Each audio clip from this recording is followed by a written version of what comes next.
The thing is, I've considered myself more of a partner than a vendor. And that's basically just because of the experiences I've had as a chef and the relationships that we have with our clients.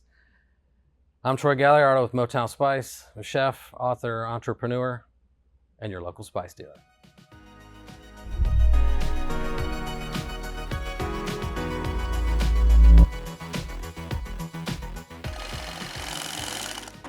So in 2005, I have my own restaurant, and it's in between lunch and dinner, and a gentleman walks in through the door and he's selling spices. And I thought that was kind of interesting, and ended up doing some business with him. And fast forward a few years down the road, and I've closed my restaurant. I'm doing some TV and just, pretty much doing anything I can to get by. And I get a call from Richard, and he says, "Hey, I'm retiring. I'm selling my spice business. Are you interested?" And I asked him what made him think of me and why he thought I would be a good fit. And he said, "Well, with your experience as a chef and with the relationships that you have," he said, "I think you'd be pretty good at this."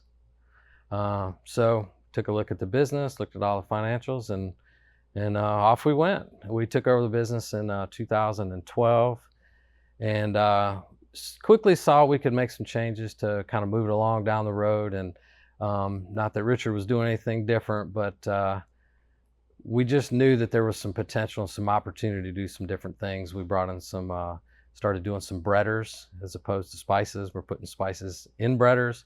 So we're mixing some of those things up, and just building some of the operational end systems, to make it all a little bit smoother. In the beginning, I was doing it all myself.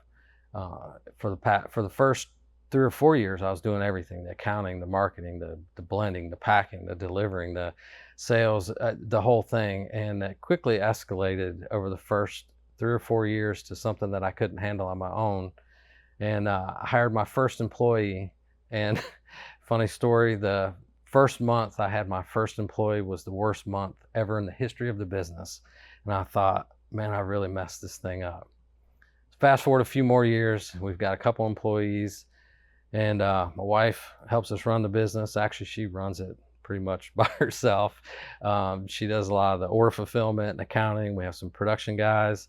I'm out on the road building relationships with chefs, and I get to see my friends every day, and that's what I really like about it. Being a chef for all those years, I mean, you just never really picture yourself in another scenario, especially walking through somebody's back door, with product. You never think of yourself in that way when you're a chef. And it's really kind of put a light onto the whole other side of, the business. And the restaurant business is always going to be a passion of mine. And I get to live vicariously through a lot of our clients and chefs and owners.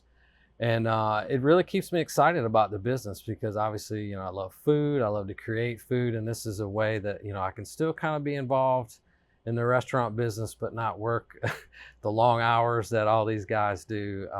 The restaurant business is obviously a young man's game, and definitely not a young man anymore, but keeps me excited to help, create, even if somebody's looking for a flavor or profile or something, it just kind of gets those old juices flowing of, back in the day when you're trying to create a dish for a special or something like that. So, and I get to do that all day long, all week long with several different people. And that's what's exciting to me is that, I get more bro hugs when I leave, than a, "Hey, I'll see you, Mr. Vendor guy," because I think the thing that really sets Motown Spice and myself and our whole company apart is that we don't consider ourselves a vendor. We consider ourselves a partner. Like we've got some skin in the game. Like maybe we're just selling these few products, bringing these few things to enhance a dish or whatever, but we're a part of it, and we feel that. We might not be pulling vegetables out of the ground or bringing a nice protein, but we are bringing the flavor. And just the relationships that we have mean more to me than anything that's on the invoice. The other thing is my experience as a chef and an owner operator is that I don't want these guys to have anything on their shelf that they don't need. I don't feel like they need to place a big order. We don't have a minimum or anything like that. We just want everybody to have just what they need so it can stay fresh and they can use it, up before, so we can get them some new fresh stuff in there. And that's just this whole process. The weeks go by so fast because it's something new every day. And I just enjoy walking through the door, just like Richard, who we bought the business from. That was his thing. He loved walking through that back door and shaking the chef's hand and talking about what they're running for specials. And I think he saw a lot of that in me, and we were able to kind of make that transition. And, you know, Motown Spice, your local spice dealer, that's where it's at. So if you want to get in touch with us, Motown Spice, you can go to motownspice.com or on Instagram and Facebook, or my number's out there somewhere. You can always just give me a call.